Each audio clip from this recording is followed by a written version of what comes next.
steps to kind of ramp up for Central? Well, I think more than anything right now is polishing some things. I'm at that point now where I kind of want spring ball to be over. Yeah. I think our players are there. I think we've gotten a good amount of work, a good amount of exchanges. I want to stay healthy. Yeah. That's probably my number one priority, is make sure that we continue to build on the things that we talked about, refine some things on offense. I think we've identified personnel. I think we've got a good starting point going into fall camp in terms of a depth chart, or a seating chart, if you will, where we're going to put guys. We've got a whole group of young men that are coming in August that will have to fit into that equation somehow. But right now, my biggest concern is making sure that we get out of here healthy and then just get to the point where we can have a good competitive show on Saturday. Let the fans have some fun and hope for some good weather. On Friday, we were talking with Bryce Alley, and he was talking about legacy in his room and what it means to be a senior. And just kind of, I've never heard him talk about that before. So how has he adapted to the role of being the oldest guy in the room, kind of young guy? Yeah, well, I think he's always been a really, really good young man to have around. I mean, he's just does things correctly, understands, he's here to be a student first, and he takes that part of his responsibility very seriously. I think he's been a good mentor for a lot of the younger guys in the room, but I do think it's a little bit different now for him because he is the guy. And so where they're looking at him, and really, Bryce and McCabe are the two veterans in that room, and now they have maybe just a little bit more responsibility in terms of going out, being prepared, knowing their assignment, but also being able to answer questions for some of these young guys and kind of bring them along. And so I think he's taken that next step in terms of his leadership, and I think he's had a really nice spring. We mentioned getting some clarity on the depth chart. Any surprises there? Anybody that's maybe higher on the depth chart than you expected at this point? Probably the two guys, one guy on offense, one guy on defense. I'd say maybe just, I think Jake Roper and Anthony Pegues have both kind of emerged as guys that I think we can count on, and I really like that. I think Anthony's probably come the furthest, just from where he was as a true freshman, and I think I knew Jake was going to have a kind of an all-around back skill set, so it's been nice to see those guys. And I think that was an important piece for us, kind of knowing what we had with Nick, but not having a lot of depth at that position, and so that's been kind of a pleasant surprise to see how those guys have started to come around. I think Lewis Kidd on the offensive line is a young man that is going to have a pretty significant role, and it's been nice to see him kind of take some strides each week. Defensively, probably the guy that stood out the most is Jacob Hadley at the Sam position, and it's kind of made us maybe rethink some of how do we get our best 11 on the field.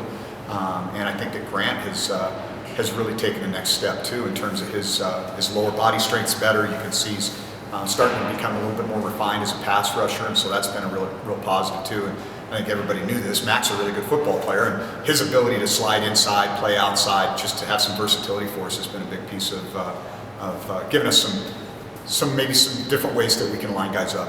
With Pegues, do you have clarity? Is he going to be a sophomore in the fall? Still kind of waiting on that. Yeah. We know Jacob got his year back for Right. sure, but Anthony, there's some other things there that we're hoping we can get that back. But right now, he's a sophomore. Yeah. What do you think that was like? I guess I could ask him too, but is that unique? A guy that is expected to play as a true freshman, he does play, but then he kind of has to go into a different sort of role down the stretch. Yeah, I think it was definitely a unique situation, but I think it all played out for the best, and both whether it be Anthony or whether it be Jacob, those guys that were in kind of that position, I think both those guys are going to benefit from that opportunity to get on the field early last year. At this point in spring ball, what kind of improvements are you seeing as opposed to this point last year, just overall? I think we just practice better. It's cleaner, our tempo's better. I think we were able to get more done in a short amount of time, and I think that's really the way it's got to be nowadays. With some of the rule changes and some of the things that they're trying to do in terms of giving some time back to the student athlete and to protect them physically, we've got to be more efficient. And I think that the more familiarity you have, the more efficient you're able to be. And so that's one of the things I see from an athletic standpoint. I think we transition a lot better. I think we play with better pad level overall. That's always going to be something that you're going to harp on. But I do feel like when I watch us, we have better knee bend, better hand placement. So there's some fundamental things that I definitely think we've made improvement on over the last 12 months. Yeah. Brian, what were some of your impressions from Friday after breaking down the film? I thought that we ran the ball pretty darn effectively. I was happy about that. We moved the ball. I thought we came out ready to play and executed pretty well. In the red zone, we got a couple things we need to clean up. We had well, I guess it wasn't quite the red zone. Chris made a poor decision with football, and Tyler had one. I don't know that I'd say it's a poor decision. Just didn't put the ball in the sweet spot. A little off the mark there, but really those were the two glaring ones.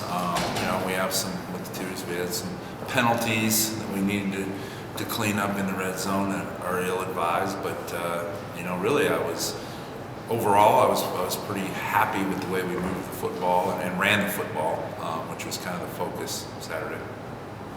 You had the drive where you had Chris and Tyler within the drive. Is that hard from a play caller's perspective to sort of figure out how that works, or did it come pretty naturally? No, I don't think it's. I mean, because they're, again, to me, it's not as difficult because they're so different what they can do, and so we kind of have, hey, here's what Tyler can do, and here's what Chris can do, and not that they can't do what the other can do, but they're better at it in some assets. So no, I didn't think that was. I didn't think it was overly difficult. Did you like that when you were switching, you were able to keep the tempo going though? Yeah, I mean, again, tempo. Again, this spring we've been all no huddle. I don't know that I would say we're fast no huddle, but definitely no huddle. Now, I would anticipate next fall probably us huddling more, but being able to change tempo, be able to play fast, but be able to huddle. Basically, whatever the game demands or whatever that point in time calls for, we're able to execute. But yeah, I mean, there definitely is an advantage to being able to get up and go fast and not change personnel routes. I think that definitely makes some things challenging for the defense. What have you liked, or what do you think of the running back group you've got? Obviously, some new faces. Anthony didn't participate a lot late in the fall last year, so. I would say we're definitely by committee with. We've got some guys that can play, I think, for sure. And we're going to add a guy or two in fall camp to it, is the plan. But I think Nick is a really good downhill runner. I think Jake Roper is kind of an all-around guy. He catches the ball well out of the backfield, very smart. I think Noah is kind of the all-around. He's a smart guy. You can put him anywhere and he'll make you right. And so I think we've got a good combination. We just kind of need to, as we get these last couple practices in and fall camp kind of hone down. Big thing is just putting guys in positions where they can be successful and not maybe asking them to be able to do everything. Being able to, hey, this is your piece of the pie right here, and here's what you need to do well. Keon Steffens and Cam Sutton both flashed a little bit the last couple times you guys have gone live. What's the next step for both of those guys? Consistency. Yeah. I don't think it's any different for them than it is for us as an offense. I think we can be pretty dang good offensively. We got to be consistent. We need to learn. We need to mature. We need to understand. Hey, not everything is going to be just like you draw it up and be perfect. We got to be able to say, okay, this is a bad situation. Let's not compound it by making a bad decision in a bad situation and make it worse and give the ball away. And then, consistency, I think. Just, the same guy every day, the same effort, the same intensity, focus, all that stuff. Just maturity. I feel like those two could give you a little bit different style of weapons than maybe the guys that are proven contributors. I don't think there's any question. I mean, Cam, just frame-wise, it's going to be a mismatch for a lot of corners. Keon is just an all-around, fluid, smooth, explosive athlete. And he's been a little nicked up with some stuff this spring, so he hasn't got to practice as much. But if those two guys can be consistent, I think they could be pretty formidable.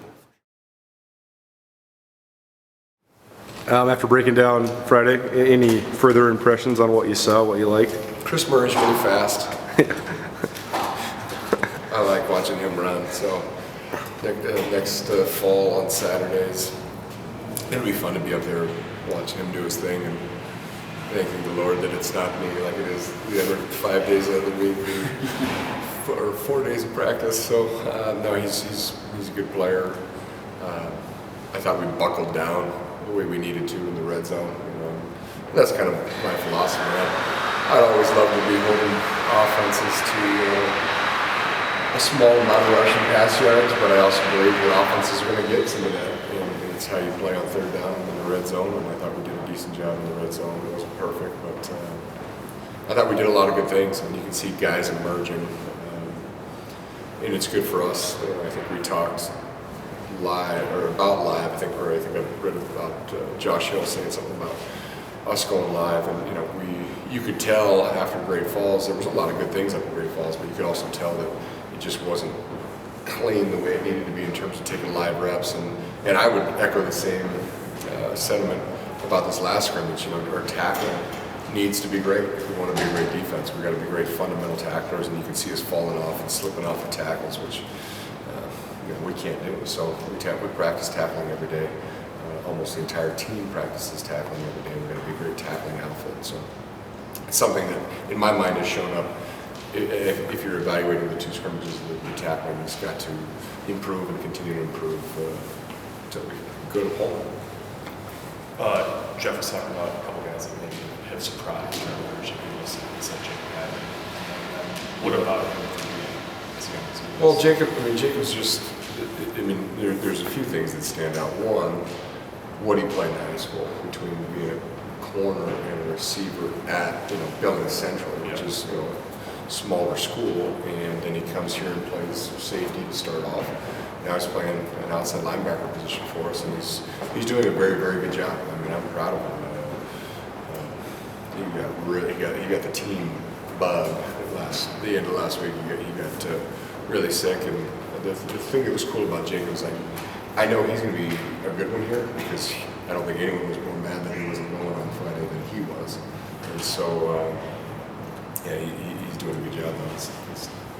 I'm excited about his future for sure.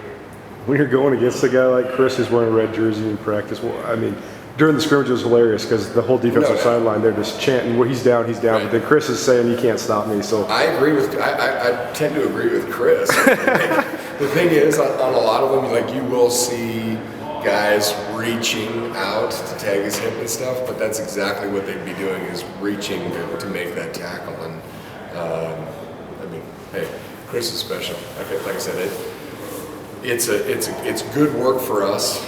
And going back to the tackling thing, I actually think working thud and tag tempo tackling is better on the defense because it makes you take that extra step and get closer to where a live situation you might be more inclined to lunging or not lunging, but diving for a gator tackle or a tackle. So I think it's really good work for us, and working against a guy like Chris is so dang special because we're going to go play a bunch of Pac-12 players, and I know some of them aren't as gifted as Chris is, but a lot of them are going to be every bit as athletic as our quarterback. So it's special.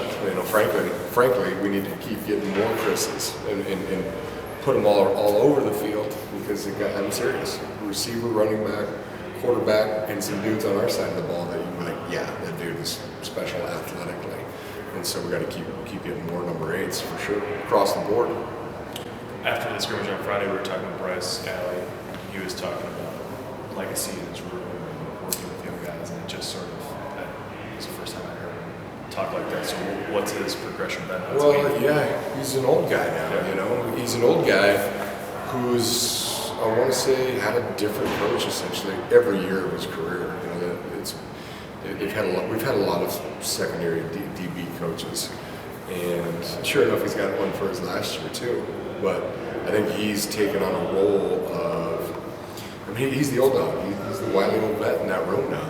That's for sure. And you got he and McCabe. And, McCabe didn't start his career. And I look at those two as guys that need to lead this defense, need to lead their own little role at the secondary, and then you got Bryce in the corner room. They're all in the same room, but Bryce with the corners and Bryson with the safeties. And I've told both those guys they collectively really need to get that group going because I think that this defense can take another step if our secondary can take a step with us. And they know that. And I've told them that. For this thing to be the way it needs to be, we need to have some dudes that can flat chase the quarterback, and we need some guys in the back end that can cover and play good defensive back football. So we got a long way to go, but I think that group, and I know we're going to get some additions in the fall, but you'd like to say that every guy that's here right now is going to be the one helping you in the fall, but I think we could always use a little bit of help. So we'll see.